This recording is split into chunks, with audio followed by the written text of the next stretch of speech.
Naranam namaskritya naram chaiva narottamam devim saraswatim vyasam tato jayamudire nashtaprayeshu avatreshu nityam bhagavata sevayam bhagavati uttam shloke bhaktir bhavati nashtike. So continuing with the discussion on Sri Chaitanya Bhagavat by Vrindavan Thakur, part 1, summary of Lord Gaura's pastimes. Adikhanda, first chapter, 29th verse we were covering yesterday. And the verse is, sages condemn the association of women, yet they glorify Lord Balram's association with the cowherd girls in the Ras dance.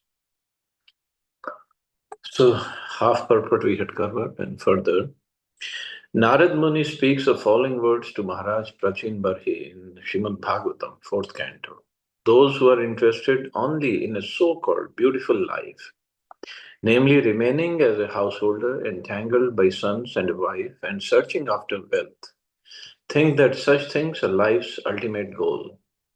Such people simply wander in different types of bodies throughout the material existence without finding out the ultimate goal of life.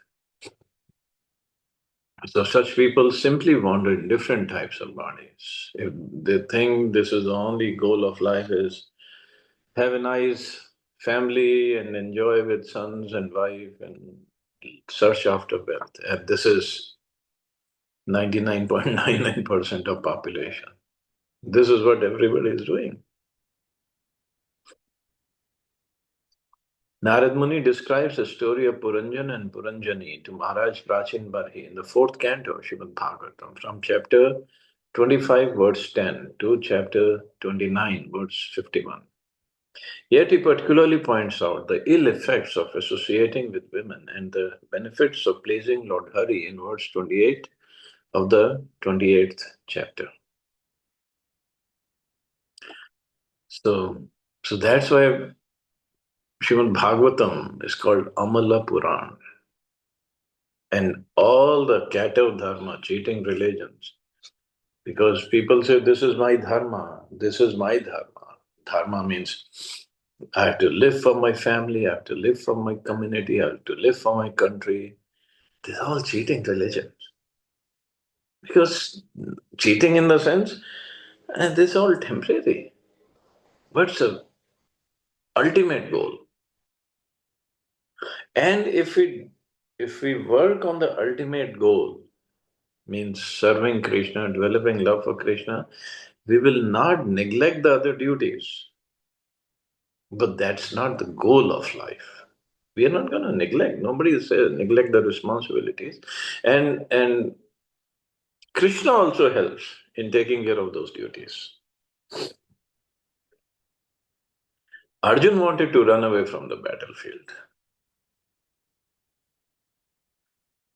But Krishna said, no, fight this war as an offering to me. Means then it becomes bhakti, devotional service. So if we take care of our responsibilities as an offering to Krishna, but we have to keep Krishna in the center, Krishna in the mind. That's what Krishna consciousness is. Then Krishna will also help in taking care of those duties. Why won't he help? But but people don't understand this. They think this is my goal. And we see people in their 70s, 80s, still going to the shop, opening the shop, dealing with the customers whole day, with the money and this, that, with the servants. Arey Baba, now it's time for you to sit at home and do some bhajan. But the problem is, if they haven't done bhajan when they were young, they cannot do bhajan now when they're old. That's a problem. That's why this training has to start when somebody is young. Otherwise, very difficult.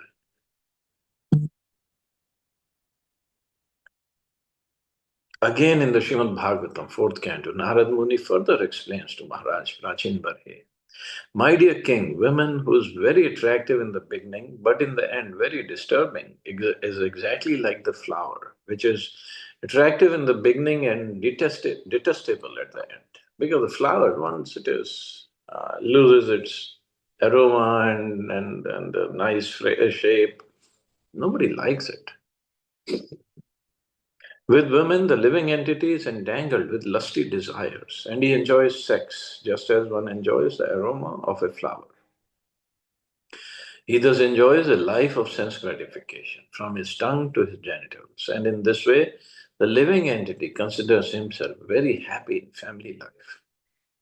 United with his wife, he always remains absorbed in such thoughts. He feels great pleasure in hearing the talks of his wife and children, which are like the sweet humming of bumblebees that collect honey from flower to flower. And especially the talks of children when they're little, when they're infants, toddlers. But yes, once they become teenagers, then it is very difficult because they don't listen.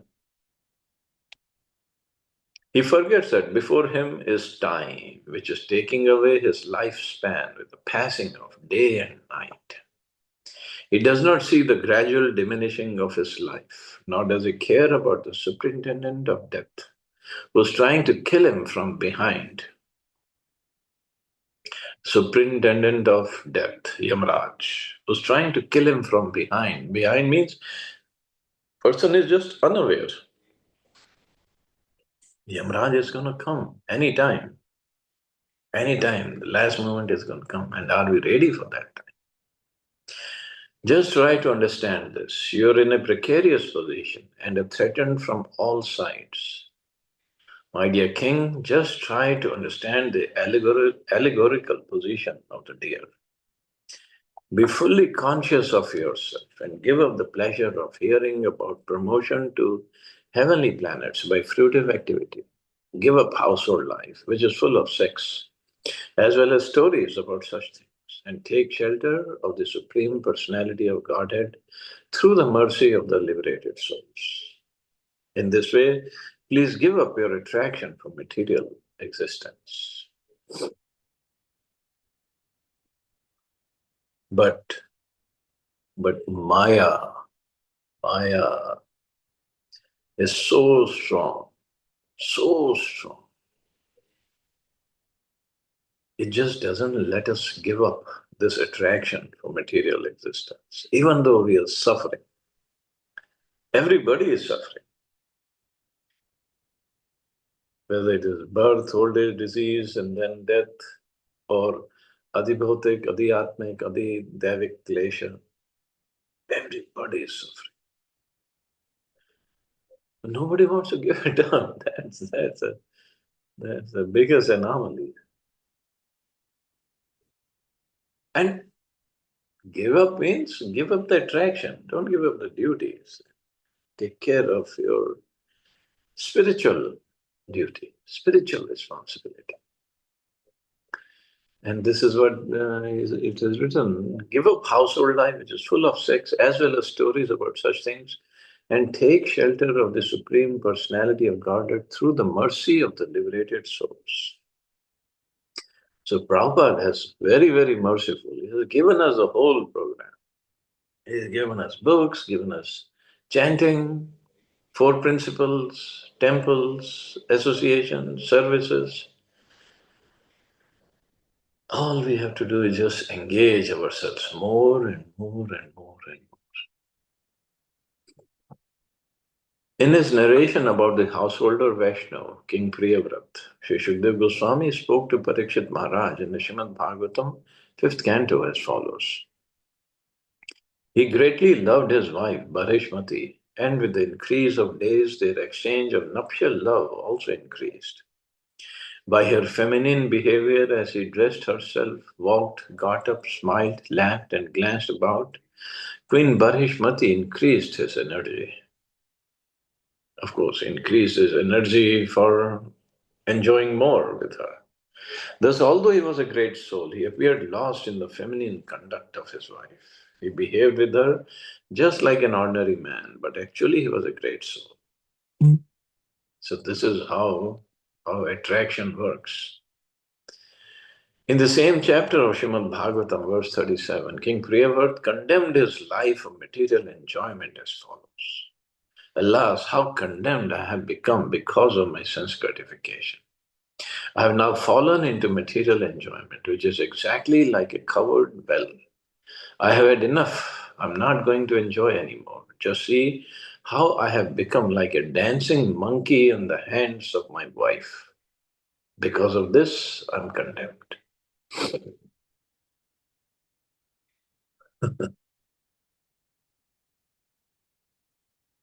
And we can see there's so many so-called professors and experts and the TV shows and on YouTube or Facebook.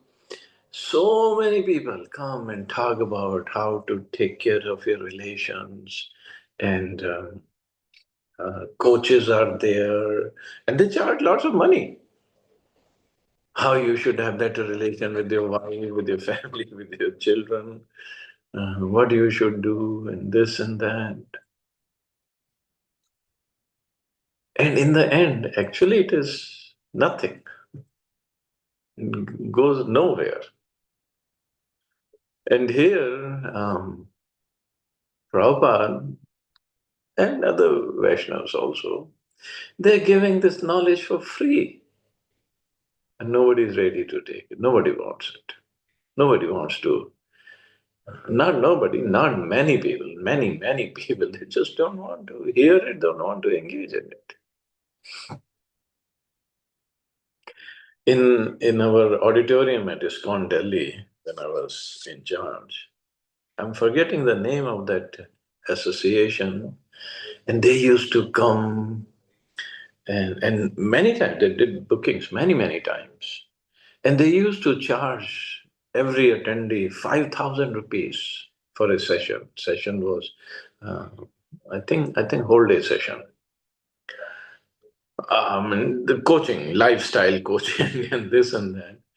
And they wouldn't even allow us to come in and sit down because although we were, I mean, organizers or owners of that place. So once I said, okay, I'll just sit with the person who's taking care of the sound. I just want to hear what you guys talk about. And they allowed. So I was there. I listened for a while. I said, I'm not gonna attend the whole day. I don't have that kind of time. And it was just whatever we hear on YouTube or Facebook these days. And people are paying 5,000 rupees to come and listen to all these speakers. And I'm thinking, here we are selling Bhagavad Gita for 100 rupees, that time it was 100 rupees cost, and giving the lectures for free, and nobody wants to come and listen. And they would spend 5,000 rupees for this session. And people go listen to all these motivational speakers, thinking, oh, okay, I can become next Warren Buffett or Adani or Ambani. I mean, we don't want to discourage anybody, but they didn't become what they are just what they did in one lifetime. They did plenty of pious activities, previous lifetimes, and now they're completely involved, entangled in their business activities and making sure to make it grow.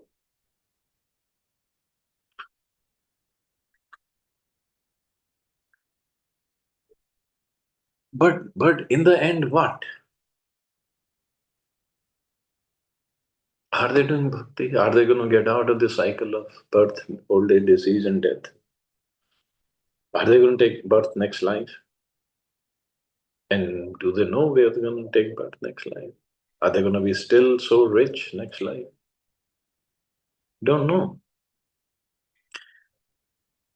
But definitely they're going to take birth. Why go through this cycle again and again and again and again?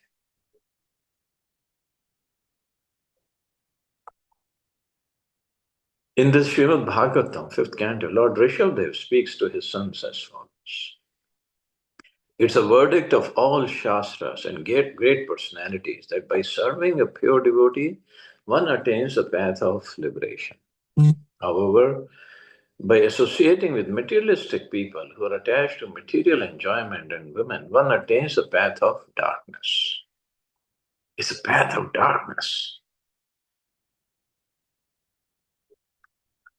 Even though one may be very learned and wise, he is mad if he does not understand that the endeavor for sense gratification is a useless waste of time.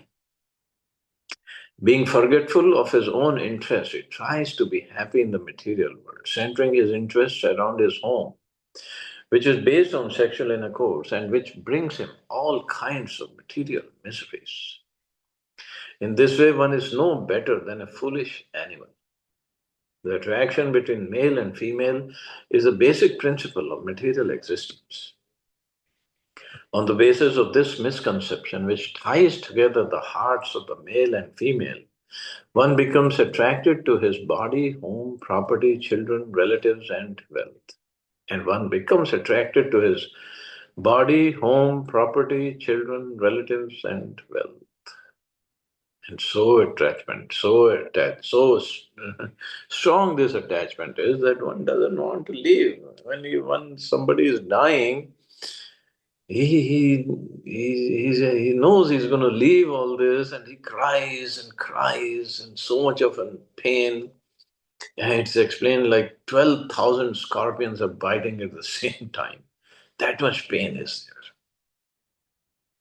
But one has to die, one has to die. Yamdutas are there, they're going to take it away.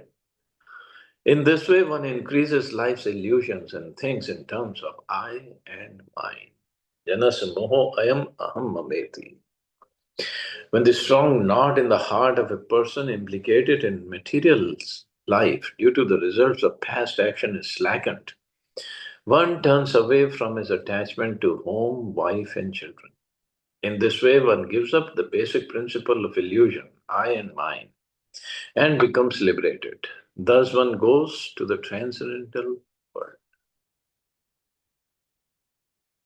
Of course, it's not easy to give it up because we have been bound for so many millions and millions of lifetimes. And, and this entanglement, whether it is animal, birds, it is there. So much it is there. And what to speak of human beings? We are higher intelligence, better consciousness, and so means we have more attachment than animals do.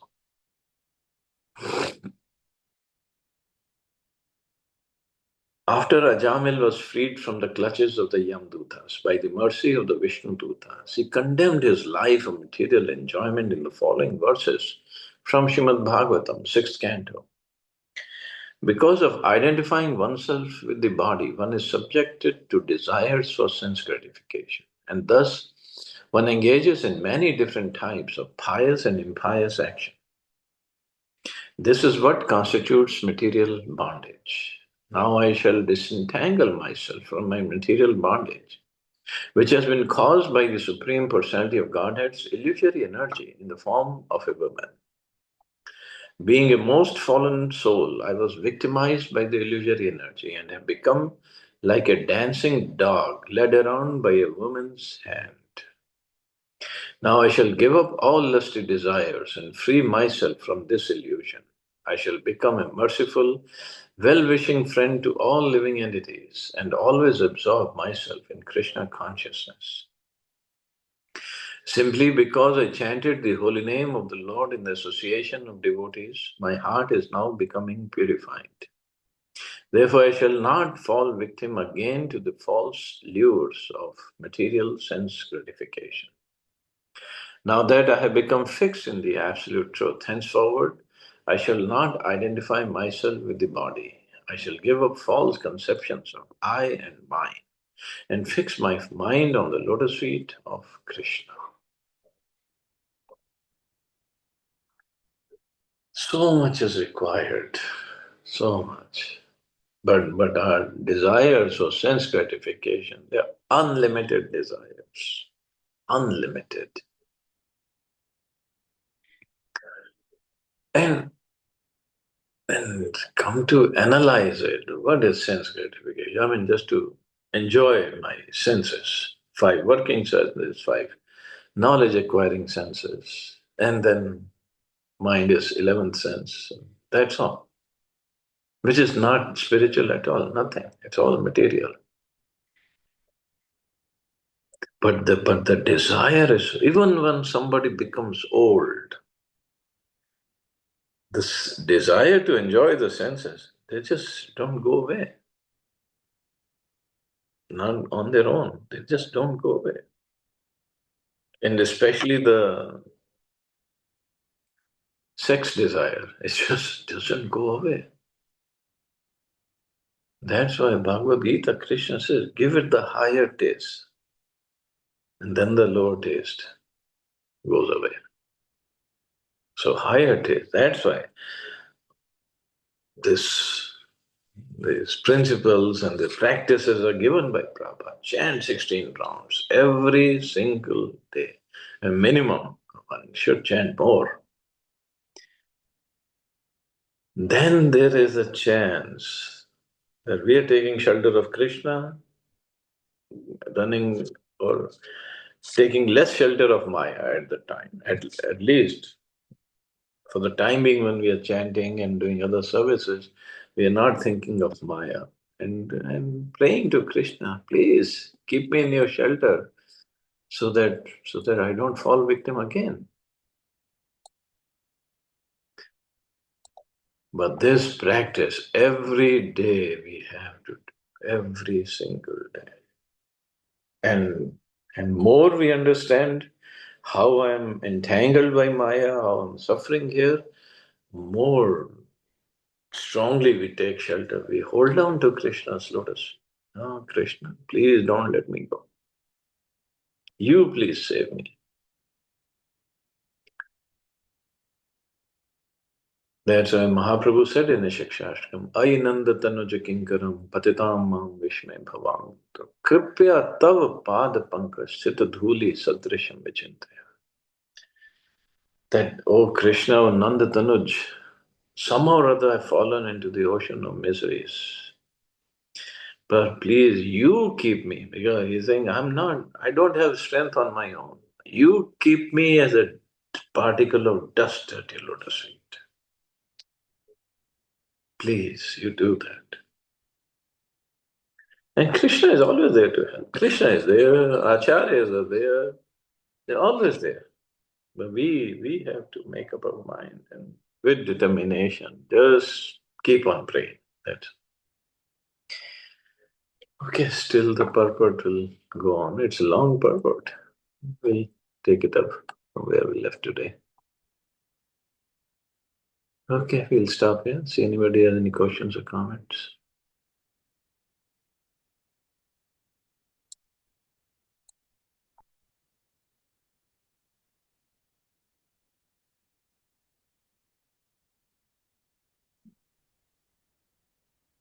Thank you so much, Prabhuji. Hare Thank you. Krishna, Jai Shri Prabhupada. Hare Krishna. Hare Jai Shri- Krishna, Jai Shri Hare Prabhupada. Krishna.